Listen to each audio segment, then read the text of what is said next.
សួស្តីអ្នកទាំងអស់គ្នាស្វាគមន៍មកកាន់វីដេអូថ្មីនៅក្នុងថ្ងៃនេះដែរនាងខ្ញុំមានរឿងរ៉ាវថ្មីដើម្បីចែករំលែកទៅកាន់អ្នកទាំងអស់គ្នាដែររឿងនឹងផងដែរវារៀងខ្លីដែរទេប៉ុន្តែវាចម្លែកហើយគួរឲ្យចាប់អារម្មណ៍ចឹងនៅឆ្នាំ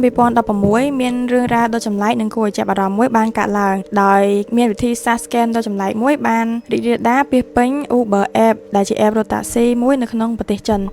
ហើយការរីករាលដាលនឹងផងដែរបានរីករាលដាលពាសពេញទីក្រុងធំៗដូចជាទីក្រុងប៉េកាំងនិងទីក្រុងសៀងហៃចឹងជាធម្មតានៅពេលដែលយើងជិះតាក់ស៊ីអ្នករត់តាក់ស៊ីតែងតែធ្វើការ scam មកលើយើងហើយដែលជាទូទៅអាចថាគាត់បោកប្រាស់យើងដោយគាត់ឲ្យអ្នកដែលហៅ app ហ្នឹង cancel app ដើម្បីទទួលបានលុយពី app ហ្នឹងពេលខ្លះទៀតដូចយើងធ្លាប់ឃើញនៅក្នុងប្រទេសកម្ពុជាយើងអញ្ចឹងពេលខ្លះយើងជិះ pass app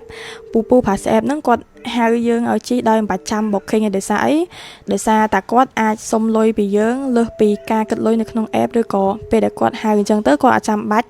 កាត់លុយសេវាឲ្យទៅកាន់ app ឯងអញ្ចឹងនៅក្នុង Uber app ហ្នឹងក៏អញ្ចឹងដែរអ្នកបើកតាក់ស៊ីនៅ Uber ហ្នឹងពេលខ្លះក៏គាត់ធ្វើបែបហ្នឹងដែរប៉ុន្តែការបោកប្រាស់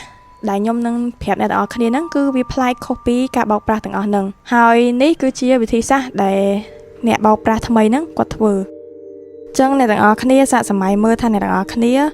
ចេញពីផឹកទាំងកំពុងស្វឹងម្នាក់ឯងកណ្ដាលយប់ហើយអ្នកទាំងអស់គ្នាចាប់ផ្ដើមបើក app តាក់ស៊ីដើម្បីស្វែងរកតាក់ស៊ីជិះឬក៏ពេលខ្លះទៀតអ្នកទាំងអស់គ្នាមានការបន្ទាន់ត្រូវទៅណាម្នាក់ឯងកណ្ដាលយប់អ្នកទាំងអស់គ្នាក៏ចាប់ផ្ដើមធ្វើការ booking នៅលើ app ហើយរូបភាពទាំងអស់ហ្នឹងគឺជារូបភាពរបស់អ្នកបើកតាក់ស៊ី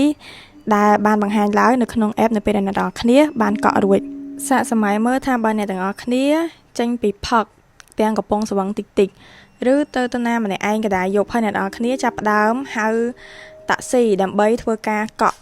តាក់ស៊ីដើម្បីជិះហើយនៅពេលអ្នកនរគ្នាទទួលបានការទទួលយក booking ពីអ្នករត់តាក់ស៊ីទាំងអស់ហ្នឹងអ្នកនរគ្នាក៏ចាប់ផ្ដើមឃើញរូបភាព profile របស់គាត់ដែលរូបភាព profile ទាំងអស់ហ្នឹងមើលទៅចម្លែកគួរឲ្យខ្លាចបើសិនជាអ្នកនរគ្នាត្រូវជិះម្នាក់ឯងហើយឃើញអ្នកបើកតាក់ស៊ីបែបហ្នឹងតែអ្នកទាំងអស់គ្នាហ៊ានជិះអត់ចម្លើយគឺច្បាស់ជាអត់ទេអញ្ចឹងហើយអារម្មណ៍ភ័យខ្លាចនិងអារម្មណ៍ដែលអ្នកទាំងអស់គ្នាអត់ចង់ហ្នឹងឯងគឺជាអីដែលអ្នករត់តាក់ស៊ីទាំងអស់ហ្នឹងចង់ឲ្យអ្នកទាំងអស់គ្នាមានអារម្មណ៍គោលបំណងរបស់អ្នករត់តាក់ស៊ីហ្នឹងគឺគាត់ចង់ឲ្យអ្នកទាំងអស់គ្នាភ័យខ្លាចហើយនៅពេលដែលអ្នកទាំងអស់គ្នាភ័យខ្លាចអ្នកទាំងអស់គ្នានឹងធ្វើការចុច cancel ពីការ booking ហ្នឹងហើយនៅពេលដែលអ្នកទាំងអស់គ្នា cancel អ្នកដែលរត់តាក់ស៊ីហ្នឹងគាត់នឹងទទួលបាននៅប្រាក់កម្រៃជើងសារ free ពី app ហ្នឹងដោយសារតែអ្នកទាំងអស់គ្នា cancel ការកក់របស់គាត់ប៉ុន្តែ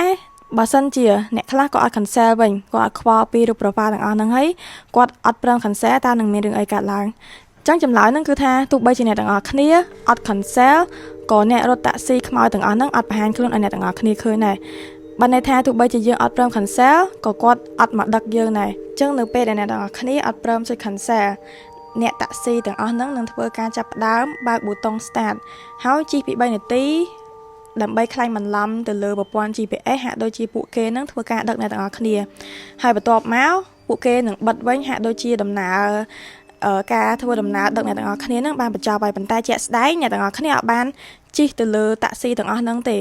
ប៉ុន្តែទោះបីជាអ្នកទាំងអស់គ្នាអត់បានជិះតាក់ស៊ីនឹងក៏ដោយក៏ Uber app ហ្នឹងបានកាត់លុយ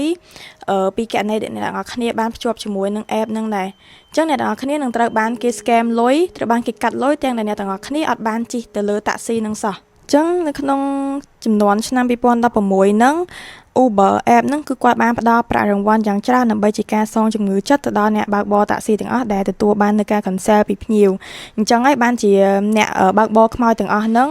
គាត់អាចយកលុយបានយ៉ាងច្រើនពីការ scam តាមរយៈ Uber ហ្នឹងហើយគាត់ចាប់ផ្ដើម scam តគ្នាដើម្បីបោកយកលុយពី Uber app ចុះសួរថាមិនបាន app រត់តាក់ស៊ីធំប៉ុណ្ណីមួយទាំងមូលមិនបានឲ្យគេធ្វើការ scam លើភ្ញៀវបានងាយម៉េះអញ្ចឹងចម្លើយហ្នឹងគឺដោយសារតែនៅក្នុងកំឡុងឆ្នាំហ្នឹង Uber app ត្រូវបានទិញដោយដៃគូប្រកួតប្រជែងរបស់គាត់ដែលជាក្រុមហ៊ុនមួយដែលមានឈ្មោះថា Didi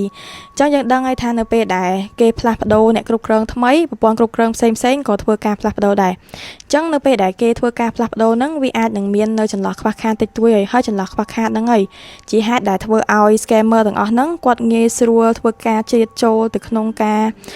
គ្រប់គ្រងរបស់ system របស់ Uber ហ្នឹងដែលពួកគេអាចធ្វើការខ្លែងបន្លំទៅលើ GPS បានយ៉ាងងាយអ្នកជំនាញមួយចំនួនក៏បាននិយាយថាអ្នកដែលធ្វើការ scam ហ្នឹងគាត់មិនមែនជាមនុស្សធម្មតាដោយសារអីដោយសារគាត់អត់ scam ដោយផ្ទាល់ direct ទៅកាន់អ្នកទាំងអស់គ្នាហ្មងតែគាត់ធ្វើការ scam ដោយប្រយោជន៍ទៅលើខាងផ្នែកផ្លូវចិត្តវិញបានន័យថាគាត់ធ្វើឲ្យអ្នកទាំងអស់គ្នាភ័យខ្លាចនៅក្នុងផ្លូវចិត្តហើយធ្វើការ cancel គាត់ដោយផ្ទាល់ដោយអត់ប្រើប្រាស់វិធីបោកប្រាស់ចំទេមួយវិញទៀតគេនិយាយថាអ្នក scam ទាំងអស់ហ្នឹងក៏គាត់អាចមានជំនាញនៅក្នុងការប្រើប្រាស់បច្ចេកវិទ្យាដែរទើបគាត់អាចធ្វើការខ្លាញ់បន្លំបោកប្រាស់ទៅលើប្រព័ន្ធ GPS របស់ Uber app ហ្នឹងបានអញ្ចឹងក្រោយមកបន្ទាប់ពីការ scam ហ្នឹងវាបានរីករាលដាលកាន់តែធំទៅអ្នកដែលគាត់ប្រើប្រាស់ Uber app ហ្នឹងគាត់ចាប់ផ្ដើមធ្វើការភាសាគ្នាចំពោះរឿងហ្នឹងនៅលើអ៊ីនធឺណិតអញ្ចឹងដោយសារតែការផ្ទុះនៅលើអ៊ីនធឺណិតតទៅនឹងការ scam ហ្នឹងវាច្រើនដែរទើបធ្វើឲ្យ Uber app ហ្នឹងចាប់ផ្ដើមធ្វើការស្រាវជ្រាវទៅលើករណីទាំងអស់ហ្នឹងអញ្ចឹងបន្ទាប់ពីគេបានសិក្សាស្រាវជ្រាវដឹងអំពីការ scam ហ្នឹងទៅខាង Uber ហ្នឹងក៏គាត់ធ្វើការសងនៅសំណងទៅកាន់អ្នកដែលគាត់ជាអ្នកប្រើប្រាស់ Uber app ដែលត្រូវបានគេកាត់លុយទាំងដែលគាត់បានជិះនឹងវិញហើយបន្ទាប់មកគេក៏ចាប់ផ្ដើមធ្វើការដំណើរការទៅលើប្រព័ន្ធថ្មីរបស់ពួកគេដោយធ្វើការ ban នៅអ្នកដឹកคล้ายៗទាំងអស់នឹងចោល